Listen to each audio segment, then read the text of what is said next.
ఇవాళ ఎట్లాగా చంపాల్సింది. యా నా డబ్బులు ఎలా అయినా తీసుకోవాలి.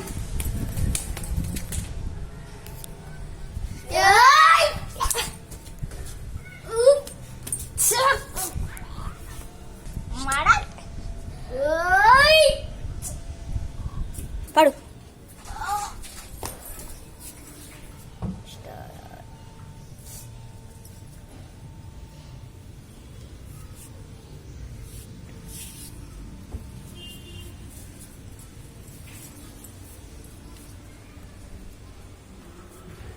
హాయ్ గైస్, ఈ వీడియో నచ్చినట్లయితే లైక్ చేయండి, షేర్ చేయండి, కామెంట్ చేయడం మాత్రం మర్చిపోకండి. ఎలా ఉందో చెప్పి సబ్స్క్రైబ్ చేయండి, గంట మర్చిపోకండి.